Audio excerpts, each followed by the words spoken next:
আসসালামু আলাইকুম। দুপুরের শীর্ষ সংবাদে স্বাগত জানাচ্ছি আমি শাহনাজ পারভীন।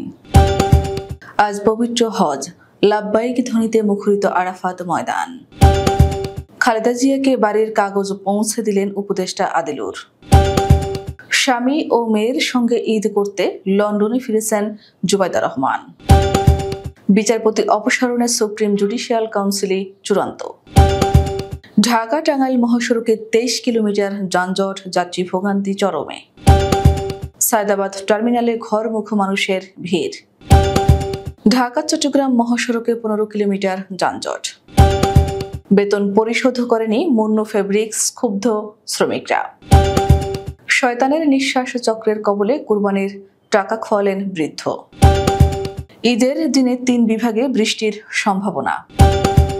গাজায় যুদ্ধবিরতির প্রস্তাবে আবারও যুক্তরাষ্ট্রের ভেটো। সংসদের বিশেষ অধিবেশন ডাকার দাবিকে আমলে নিচ্ছে না মোদী সরকার, বিরোধী দলগুলোর ক্ষোভ। এবং একদিনে 2200 অভিবাসী গ্রেফতার যুক্তরাষ্ট্রে। শুনছিলেন শিরোনাম, এবার বিস্তারিত। আজ পবিত্র হজ, লাব্বাইক আল্লাহুম্মা লাব্বাইক, লাব্বাইক লা শারিকা লাকা লাব্বাইক, ইন্নাল হামদা ওয়া নি'মাতা লাকা ওয়াল মুলক লা শারিকা লাকা ধ্বনিতে মুখরিত আরাফাত ময়দান। সারা বিশ্বের প্রায় 15 লাখ মুসলিম এবার হজে অংশ নিচ্ছেন। পবিত্র হজের মূল আনুষ্ঠানিকতা শুরু হয়েছে বুধবার মিনায় মুসল্লিদের জড়ো হওয়ার মধ্য দিয়ে। মিনায় পৌঁছে হাজিরা ফজর থেকে শুরু করে এশা অর্থাৎ 5 ওয়াক্ত নামাজ আদায় করেন নিজ নিজ তাঁবুতে। মিনায় রাতে অবস্থান করে হাজিরা মহান সৃষ্টিকর্তা আল্লাহর ইবাদত বন্দেগীতে মশগুল ছিলেন। আজ বৃহস্পতিবার আরাফাত ময়দানে সমবেত হবেন হাজিরা। সৌদি আরবের স্থানীয় সময় 9 জিলহজ আরাফাতের ময়দানে অবস্থানের দিনকেই হজের দিন বলা হয়। এদিনের নাম ইয়াউমুল আরাফা। এজন্য গতকাল রাতেই অনেকে মিনা থেকে 10 কিলোমিটার দক্ষিণ পূর্বে অবস্থিত ঐতিহাসিক আরাফার ময়দানের দিকে রওনা হন। আরাফাতে যাওয়ার দীর্ঘ পথ পাড়ি দিতে মুসল্লিরা পায়ে হেঁটে, হুইল চেয়ারে, বাসে যে যেভাবে পারেন পৌঁছাবেন। বিএনপির চেয়ারপারসন বেগম খালেদা জিয়ার গুলশানের বাড়ির নামজারির কাগজ পৌঁছে দিয়েছে সরকার। গৃহায়ন ও গণপূর্ত মন্ত্রণালয়ের উপদেষ্টা আদিলুর রহমান খান খালেদা জিয়ার সঙ্গে সাক্ষাৎ করে এই কাগজ দেন। বুধবার রাত 9:15টার দিকে খালেদা জিয়ার গুলশানের বাসভবন ফিরোজায় গিয়ে সাক্ষাৎ করেন উপদেষ্টা। এ সময় গণপূর্ত মন্ত্রণালয়ের সচিব নজরুল ইসলাম ও রাজধানী উন্নয়ন কর্তৃপক্ষ রাজুকের চেয়ারম্যান রিয়াজুল ইসলাম উপস্থিত ছিলেন। বিএনপির মিডিয়া সেলের সদস্য সাইদুল কবির খান বিষয়টি নিশ্চিত করেছেন। খালেদা জিয়ার একান্ত সচিব এবিএম আব্দুস সাত্তার বলেন, উপদেষ্টা আদিলুর রহমান খান সহ মন্ত্রণালয়ের কর্মকর্তারা এসেছিলেন। আধা ঘন্টার মতো তারা ছিলেন। এটা সৌজন্য সাক্ষাৎ ছিল।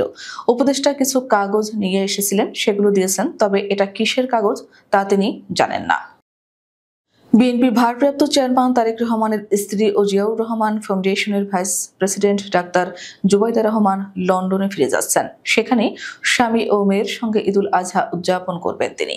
বৃহস্পতিবার সকাল 9টার দিকে বাসা থেকে বের হন তিনি। বেলা 11টার দিকে হযরত শাহজালাল আন্তর্জাতিক বিমানবন্দর থেকে একটি ফ্লাইটে জুবাইদা রহমান ঢাকা ছাড়েন বলে জানা গেছে। বিএনপি চেয়ারপারসনের প্রেস উইংয়ের সদস্য শামসুদ্দিন দিদার তার যাওয়ার বিষয়টি নিশ্চিত করেন।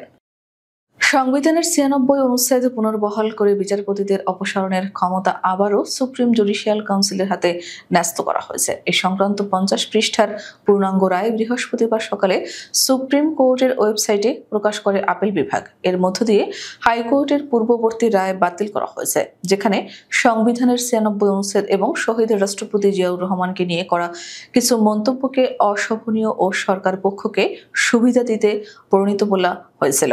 এর আগে সংবিধানের 16 সংশোধনী অনুযায়ী বিচারপতি অপসারণের ক্ষমতা সংসদের হাতে ন্যস্ত করা হয়েছিল আওয়ামী লীগ সরকারের আমলে। 2016 সালে হাইকোর্ট এই সংশোধনীকে অবৈধ ঘোষণা করলে সরকার আপিল করে, কিন্তু আপিল বিভাগ 2017 সালে সেই আপিল খারিজ করে হাইকোর্টের রায় বহাল রাখে।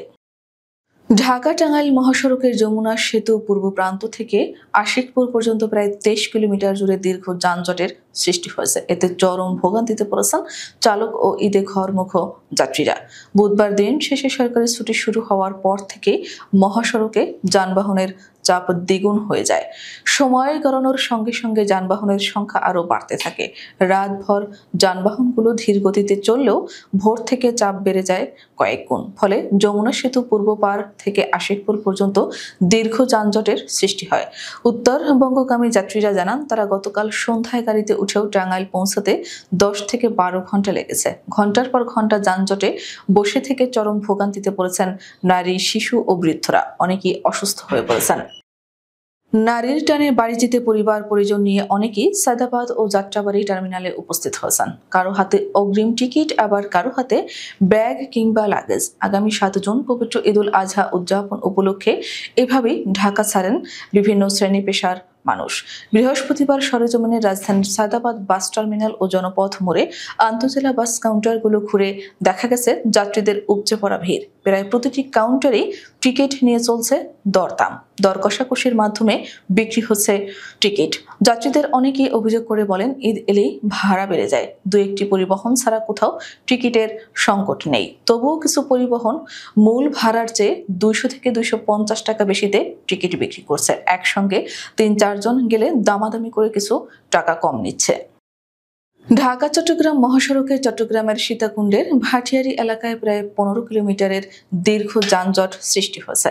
আজ বৃহস্পতিবার এই যানজট সৃষ্টি হয়। এতে ঈদ উদযাপনে বাড়ি ফেরা যাত্রীরা চরম দুর্ভোগে পড়েছেন। হাইওয়ে পুলিশ বলছে, সকালে একটি দুর্ঘটনার কারণে এই দীর্ঘ যানজটের সৃষ্টি হয়েছে। তবে চালকেরা বলছেন, পুলিশের পর্যাপ্ত তদারকি না থাকায় এই ঘটনা ঘটেছে।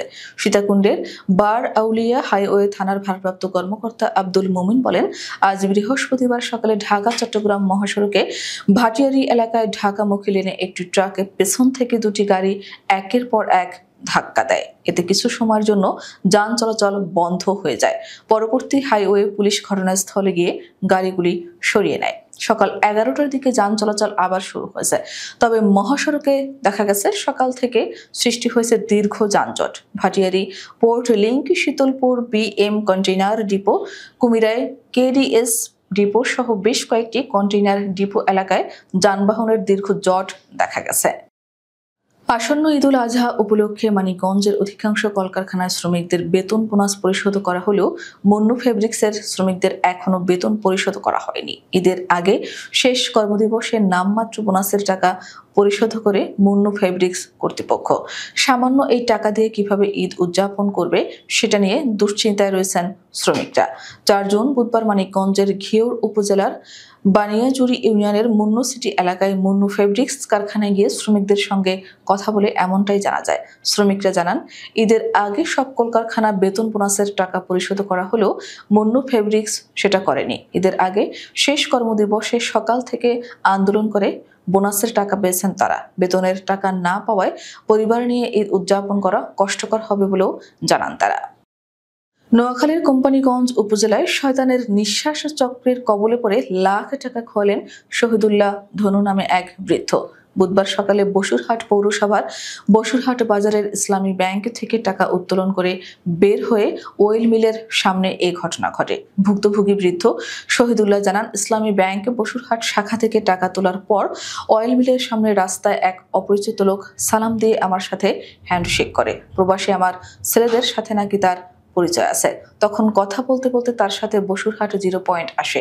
এরই মধ্যে আমার কাছ থাকা কোরবানির নগদ 50,000 টাকা লোকটা নিয়ে যায়। আমি বাড়িতে যাওয়ার 20 মিনিট পর বুঝতে পারি উনি টাকাগুলো নিয়ে গেছে।